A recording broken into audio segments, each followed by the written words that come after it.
జరుగుతున్నది ఏంటంటే గత 5-6 రోజులుగా కుటుంబ భరితంగా చూడవలసినటువంటి సంచలనాత్మక వినోద కల్వకుంట్ల చిత్రము అనేటువంటిదే నా దృష్టిలో కనపడుతున్నటువంటిది. ఇప్పుడు కవిత గారు కేసీఆర్ కూతురుగా ఆమెకు పేరు, అంతకంటే గొప్పగా ఏమైనా ఉన్నదని నేనేమనుకోవడం లేదు. ఎందుకంటే అంతకంటే గొప్పగా తెలంగాణ ఉద్యమంలో పార్టిసిపేట్ చేసినటువంటి వాళ్ళందరూ కూడా ఉన్నారు, లేరని కాదు. మహిళల విషయంలోకి వచ్చేటప్పటికి కూడా సరే, ఏదైతేనే అధికారంలోకి వచ్చినారు, కొంతకాలం పూర్తి కాలం కొంతకాలము చట్టసభలో ఆమె సభ్యురాలుగా ఉన్నటువంటి పరిస్థితి. రెండవసారి ఎన్నికలు జరిగినప్పుడు 2018లో ఘోరంగా నిజామాబాద్ లోకసభ నుంచి ఓడిపోయినటువంటి సందర్భము. ఆ తర్వాత ఎమ్మెల్సీ వాళ్ళ చేతుల్లో ఉంది కాబట్టి చేసినట్టు అది ఇక సరే, దాని గురించి మనకు అభ్యంతరం లేదు. గత 4-5 రోజులుగా జరుగుతున్న డ్రామా ఏంది? పెద్ద డ్రామా. ఆమె ఏదేదో మాట్లాడుతుంది. ఇంతవరకు ఎవరి గురించి మాట్లాడుతుందో చెప్పలేదు ఆమె. కేటీఆర్ గురించి మాట్లాడుతుందో తెలియదు, హరీష్ రావు గారి గురించి మాట్లాడుతుందో తెలియదు, వాళ్ళ నాయన మాత్రం, వాళ్ళ డాడీ మాత్రం దేవుడు అంటుంది. మరి చిట్చాట్ ఏంటంటే నాకు అర్థం కాదు. నేను అడుగుతున్న మీడియా మిత్రులను కూడా, ఏదైనా ఒక కీలకమైనటువంటి నాయకురాలు మాట్లాడుతున్నప్పుడు అది ప్రజలకు చెప్పమనే కదా అర్థం. మీడియా ఉన్నటువంటిది తీసుకుపోవాలి కదా. ఆమె ఏది చెప్తే అది అడగరా? గట్టిగా అక్కడనే దుమ్ము దులపాలి కదా. ఆమెను ఎవరి గురించి మాట్లాడుతున్నారు అనేటువంటిది అడగరా కదా. చెప్పాల్సింది ఎవరండి? మీడియా కదా. పెద్ద పెద్ద మీడియా సంస్థలు ఉన్నాయి. ఆమె ఇండైరెక్ట్గా మాట్లాడితే ఎందుకు మాట్లాడదు? ఎవరి గురించి మాట్లాడుతుంది? ఎవరు బీజేపీలో కలపాలనే ప్రయత్నం చేస్తున్నారు బీఆర్ఎస్ పార్టీని? చెప్పాలి కదా. తండ్రే కదా ఉన్నటువంటిది ప్రెసిడెంట్గా. ఇప్పుడు తన అన్ననే కదా వర్కింగ్ ప్రెసిడెంటు, తన బావనే కదా సరే కీలకమైన పదవిలో ఉన్నటువంటిది. నేనేమంటున్నా అంటే, తమాషా చేస్తారు. తెలంగాణ ప్రజలను ఆడుకోవడానికి ప్రయత్నం చేస్తారు. తెలంగాణ ప్రజలు అమాయకులు అనుకుంటున్నారు. తెలంగాణ ప్రజలు కల్వకుంట్ల కుటుంబం ఏది చెప్తే అది వింటారు అనుకుంటున్నారు. చిత్తుగా లోకసభలో ఓడించిన తర్వాత కూడా వాళ్ళకి ఇంకా సరి అయినటువంటి అవగాహన లేనట్టుంది రాజకీయాల గురించి, ఏం జరుగుతుంది తెలంగాణ సమాజంలో అనేటువంటిది. బీజేపీ పార్టీలో కలపాలని ప్రయత్నం చేస్తుంది అని అంటుంది ఆమె. మాటికి రోజు మా పార్టీని తీసుకొస్తుంది. ఆమె బురదంతా అంటించుకొని భారతీయ జనతా పార్టీకి అంటించేటువంటి ప్రయత్నం చేస్తే మాకు ఎందుకండి? బురద అంటిన పార్టీ అది, ప్రజలు చీత్కరించిన పార్టీ, అవినీతి పార్టీ, కుటుంబ పార్టీ. అవే 5 కుటుంబాల మధ్య నడుస్తున్నటువంటి ఒక ఆట. ఆ ఆటలో ఆమె ఒక ఆట ఆడుతున్నది. దేని గురించి ఆడుతుందో చెప్పలేదు. మా నాన్న మాత్రం గొప్పోడంటది. చుట్టూ ఎవరో చెప్పరాదు మరి. అంటే మేము పిచ్చలమా? మీ ఇంట్లో మాట్లాడుకోవాలి. మీడియాలో ఎందుకు చెప్తున్నారు?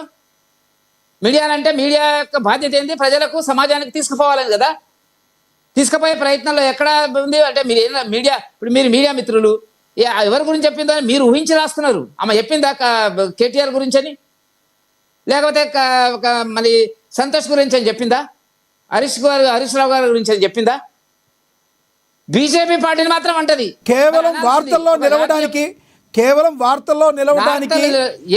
ఈ రకంగా మాట్లాడుతున్నారు అంటారు మీరు. ఎగ్జాక్ట్లీ. కేసీఆర్ ఆడుతున్న పెద్ద డ్రామా ఇది. ఈ డ్రామాకు పులి స్టాప్ పెట్టకపోతే ప్రజలు తిరగబడి కొట్టేటువంటి పరిస్థితి వస్తుంది. ఎందుకంటే మీరు ఎందుకు చెప్తలేరు? కాబట్టి ఒకవేళ ఆ నాటకంలో ఏది స్పష్టత లేదు. నేను ఆయనేమో కావాలనే ప్లాన్ చేసుకొని వెళ్ళిపోయినాడు. ఇప్పుడు ఇంత రాద్ధాంతం జరుగుతుందా? కట్ షాట్ చేసుకొని వర్కింగ్ ప్రెసిడెంట్ రావాలి కదండి. ఏం పెద్ద కంపలు ముగిపోయినాయి అక్కడ.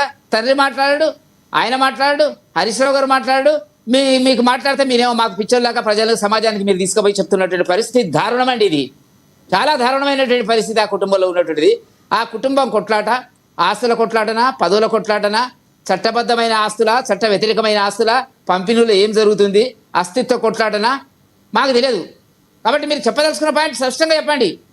ఎట్లయితే బీజేపీ పార్టీని కలపడానికి ఎవరు ప్రయత్నం చేసినారు? మీ నాన్ననే కదా ప్రెసిడెంటు, చెప్పాలా కదా. నిన్న మా కిషన్ రెడ్డి గారు అన్నారు కదా, ఎవరు సంధి చేసినారు, ఎవరు సమన్వయం చేసినారు, ఎవరు మధ్యవర్తిలో చెప్పమని చెప్పాడు కదా, ఛాలెంజ్ చేసినాడు కదా. చెప్పాలామా? ఫలానా కిషన్ రెడ్డి గారు చేసినారు, లేకపోతే ఫలానా బండి సంజయ్ గారితో కలపడానికి ప్రయత్నం చేసినారని చెప్పాలి కదా. తమాషా అనండి. అంటే కేసీఆర్ కూతురు అయినంత మాత్రం చేత ఏది చెప్తే అది వినడానికి పిచ్చి జనం అనుకుంటారా? తెలంగాణ మేధావులు, తెలంగాణకు సంబంధించినటువంటి ప్రజలు చాలా చైతన్యవంతులు. ఎక్కడ కాల్చి వాత పెట్టాలో అక్కడ పెడతారు. రోజు ఒక డ్రామా నడిపిస్తున్నారు. ఆఫీస్ తీసుకుంటుందంట. ఏం చేస్తావు చెప్పు, స్పష్టత ఇయ్యి. కేటీఆర్ అని వాడవు, కేటీఆర్ అని ఎవరు వాడారు? మీరు మీడియా వాళ్ళు చెప్తున్నారు. ఆమె చెప్పిందా ఇంతవరకు?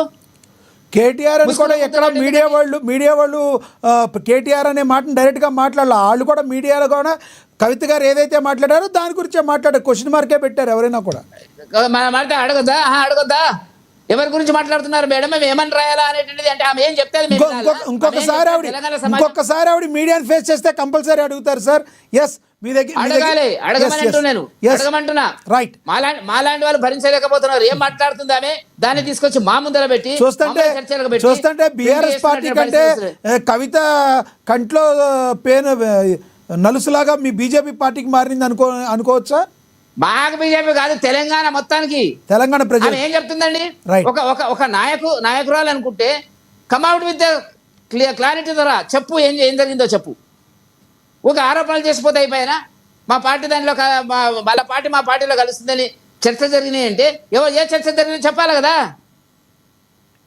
నేనేమంటున్నా, బట్టగాల్చి మీద వేసేటువంటి సంస్కృతి వాళ్ళ భాషలో, కేసీఆర్ భాషలో ఆ కుటుంబంలో మొత్తం అందరికీ ఉన్నది. ఇవాళ ఏంటంటే ఎవడు పట్టించుకునే పరిస్థితి లేదు. పట్టించుకునే పరిస్థితి లోపల ఒక డైవర్షన్ పాలిటిక్స్ రకరకాలుగా. ఎందుకంటే తెలంగాణ సమాజంలో ఒక పెద్ద డ్రామా నడుస్తుంది.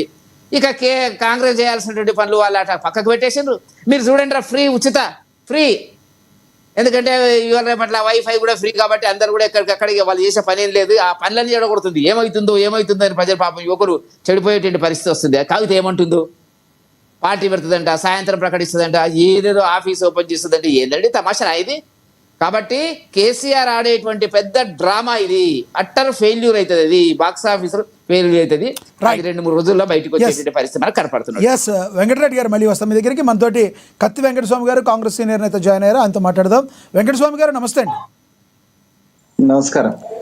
వెంకటస్వామి గారు, ఏం జరుగుతుంది?